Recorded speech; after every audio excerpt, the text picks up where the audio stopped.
Hi. First of all అందరికీ thank you so much and thank you everyone for your valuable support, encouragement.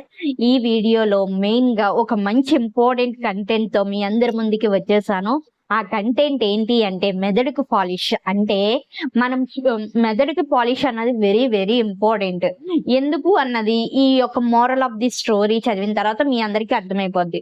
అట్లాగే మనం every year ఏమనుకుంటాం, ఈ year మనకు అంతా బాగాలేదు, నెక్స్ట్ ఇయర్ అంతా మనకు మంచి జరగాలి అని చెప్పేసి అనుకుని మన డేస్ ని స్టార్ట్ చేస్తాం. అట్లాగే మళ్ళీ నెక్స్ట్ ఇయర్కి వెళ్ళేసరికి ఇయర్ అసలు బాగాలేదు, మళ్ళీ నెక్స్ట్ ఇయర్ కంటిన్యూ చేయాలి అని చెప్పి ఎవ్రీ ఇయర్ అట్లాగే మనం ఫీల్ అవుతూ మన లైఫ్ ని యాజ్ యూజువల్ గా రొటీన్ గా లైఫ్ లివింగ్ చేస్తాం. సో ఆ రొటీన్ లైఫ్ కి మనం మెదడుకి పాలిష్ పెట్టి మనం అనుకున్న సాధిస్తాము అని చెప్పి ఈ యొక్క స్టోరీ.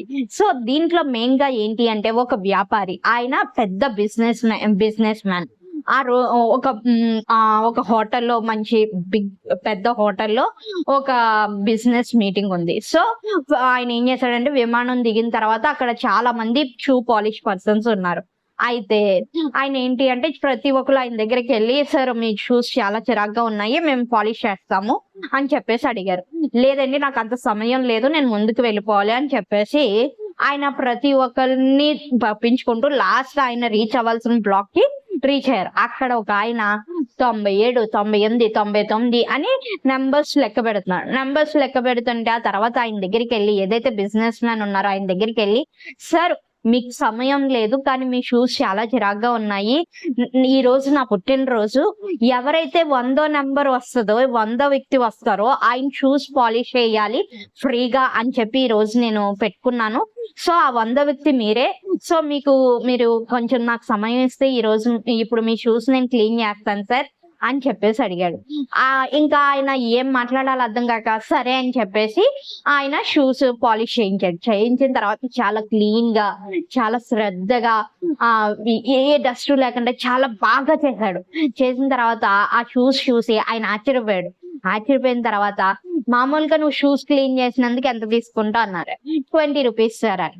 అయితే నేను 100 రూపీస్ ఇస్తానని 100 రూపీస్ తీసుకొని ఆయన మీటింగ్కి వెళ్ళిపోయారు. ఈయన మళ్ళీ మామూలుగా యాజ్ యూజువల్ గా ఆయన ప్లేస్ లో ఆయన కూర్చొని మళ్ళీ రీకౌంటింగ్, ఎట్లా 97, 98, 99 అని మళ్ళీ రీకౌంటింగ్ స్టార్ట్ చేసి మళ్ళీ యాజ్ యూజువల్ గా అతని పాలిష్ సంబంధించి కంటిన్యూగా వర్క్ చేసుకుంటున్నాడు.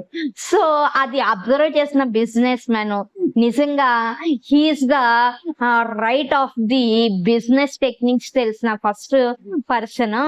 అందరూ కూడా పాలిష్ చేసే వాళ్ళు చాలా మంది ఉన్నారు, కానీ ఎవరి దగ్గర ఆగలేను నేను, ఈయన దగ్గర ఆగాను. ఆ యొక్క స్కిల్, ఆ నాలెడ్జ్, మనుషుల్ని ఎట్లా అడాప్ట్ చేసుకోవాలి, ఎట్లా స్టాప్ చేయాలి ఏంటి అన్నది, ఆ యొక్క టెక్నిక్స్ ఈయన దగ్గర చాలా ఉన్నాయి అని చెప్పేసి మనసులో అనుకొని ఆయన మీటింగ్ కి అటెండ్ అయిపోయారు. అలాగే మనకు కూడా చదువుకున్నంత మాత్రాన స్కిల్స్ లేకపోతే ఆపర్చునిటీస్ రావు. నెక్స్ట్ స్కిల్స్ ఉంటే education is very important. At the same time మన లైఫ్ లో కూడా కొన్ని విషయాల్లో మనం ఫోకస్డ్ గా ఉండాలి. ఎప్పటికప్పుడు మనం మెథడ్ ని పాలిష్ చేసుకుంటూ ఉండాలి. ఏంటి ఆ విషయాలు అని చెప్పేసి అనుకుంటున్నారా? చెప్తున్నాను, ఆలకించండి. అందరికీ నచ్చిన పనో ఉద్యోగమో దొరకకపోవచ్చు, నైపుణ్యాలు తప్ప డిగ్రీ లేకపోవచ్చు, డిగ్రీ ఉంటే నైపుణ్యం లేకపోవచ్చు. అంత మాత్రాన్ని నిరుత్సాహపడకూడదు. చేతిలో ఉన్న విద్యకు తెలివితేటలు జోడించాలి. స్మార్ట్ స్కిల్స్ కు సాన పెట్టుకోవాలి. ప్రతికూలతలు ఎదురైతే సానుకూల వైఖరితో మైండ్ ను పాలిష్ చేయాలి. అలా చేస్తేనే జీవితం నిత్యం కొత్తగా మెరిసిపోతుంటుంది. నిజమే కదా, ఎప్పటికప్పుడు మన మైండ్ సెట్ ని ఎప్పటికప్పుడు పాలిష్ చేస్తూ ఉండాలి. స్మార్ట్ స్కిల్స్ అప్డేట్ చేసుకుంటూ మనకి అవకాశం కోసం ఎదురు చూడటం కాదు, మనమే అవకాశం సృష్టించుకునేటట్టు మన యొక్క ఆలోచన విధానం అన్నది ఇంప్రూవ్మెంట్ చేసుకోవాలి అని ఈ యొక్క మోరల్ ఆఫ్ ది స్టోరీ. మెదడుకి పాలిష్ అన్నది ఆ విధంగా చేసుకోవాలి. ఎందుకంటే ఆయన 20 రూపాయలు సంపాదించారు కానీ 100 రూపాయలు వచ్చినాయి. ఎందుకంటే బికాస్ ఆఫ్ ఆ సృజనాత్మక టాలెంట్, ఆ యొక్క మూమెంట్ ఆఫ్ టేకింగ్ పొజిషన్, అవన్నీ కూడా ఇందులోకి వస్తాయి. సో దాని ద్వారానే అతను ఆ రకంగా ముందుకి లీడ్ అవుతున్నాడు. సో మనం కూడా అలాగే మనం మెదడుకి ఎప్పటికప్పుడు పాలిష్ పెట్టుకుంటూ కొత్త నైపుణ్య స్కిల్స్ నేర్చుకుంటూ కొత్తగా అప్డేట్ అవ్వుకుంటూ మనం కూడా లైఫ్ లో ముందుకు వెళ్ళాలని దిస్ ఈస్ ద స్టోరీ. ఇవి మీ అందరికీ తెలియాలి, మీరు అందరూ కూడా తెలుసుకోవాలని షేర్ చేస్తున్నాను. Thank you for watching. Thank you everyone. At the same time like చేయడం, షేర్ చేయడం, సబ్స్క్రైబ్ చేయడం, కామెంట్ పెట్టడం కూడా మర్చిపోకండి. ఓకేనా? Thank you.